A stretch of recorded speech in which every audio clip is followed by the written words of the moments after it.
Hello बच्चों, आइए इस प्रश्न को देखते हैं। प्रश्न है हमारा, सुमेलित जोड़ी का चयन कीजिए। हमारे विकल्प हैं Giardia, diarrhoea, Plasmodium, pyorrhoea, Leishmania, पेचिस, ट्रिपेनोसोमा, काला आजार। तो हमें क्या करना है, इसमें से सही विकल्प ढूंढना है कि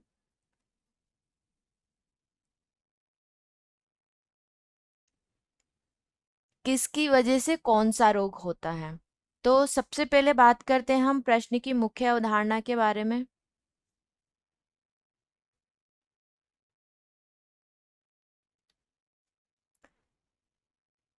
तो सबसे पहले यहाँ पे पहले विकल्प के बारे में हम बात करते हैं, जो कि है हमारा जियार्डिया। यानी कि जियार्डिया की वजह से कौन सा रोग होता है। तो जियार्डिया होता है हमारा दूषित पानी के संपर्क में आने से ये फैलता है। जब हम दूषित पानी के संपर्क में आते हैं तो उसके संपर्क में आने से जियार्डिया फैलता है और इससे हमें कौन सा रोग होता है। जियार्डिया हमारे संपर्क में आता है और इससे हमें कौन सा रोग होता है, डायरिया। यानी कि दूषित पानी के संपर्क में आने से हमें क्या कौन सा रोग होता है, डायरिया। दूसरे विकल्प की बात में करूं तो यहाँ पे हमें दूसरा विकल्प दिया है प्लाज्मोडियम।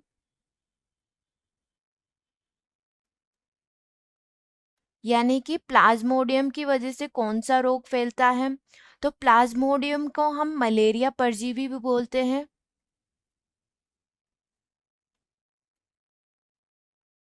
मलेरिया परजीवी।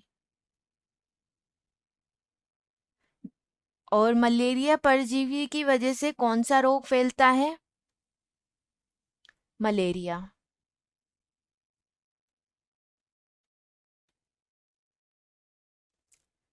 ठीक।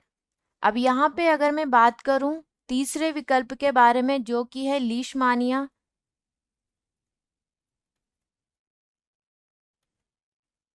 लीशमानिया की वजह से कौन सा रोग फैलता है। तो लीशमानिया एक रोगजनक परजीवी है।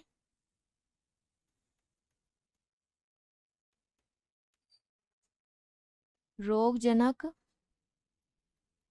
परजीवी है और इसकी वजह से कौन सा रोग फैलता है, काला आजार।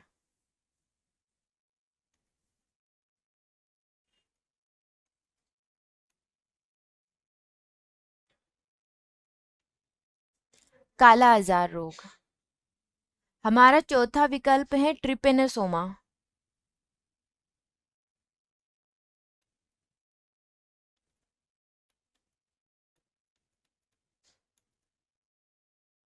ट्रिपेनोसोमा क्या होता है, ये भी क्या होता है, रोगजनक परजीवी है। रोगजनक परजीवी होता है। और ट्रिपेनोसोमा की जो वाहक होती है वो होती है सीसी मक्खी। यानी कि सीसी फ्लाई क्या होती है, इसकी वाहक होती है। और इसकी वजह से कौन सा रोग होता है हमें, स्लीपिंग सिकनेस।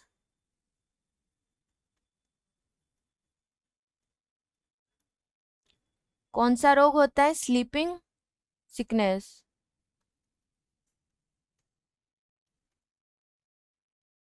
स्लीपिंग सिकनेस इसकी वजह से होता है और अफ्रीका में पाए जाने की वजह से। यानी कि जो सीसी फ्लाई है वो कहाँ पाई जाती है, अफ्रीका में पाई जाती है। और अफ्रीका में पाए जाने की वजह से इसको अफ्रीका का निद्रा रोग भी बोलते हैं, या अफ्रीकन निद्रा रोग भी इसको बोलते हैं। ठीक है।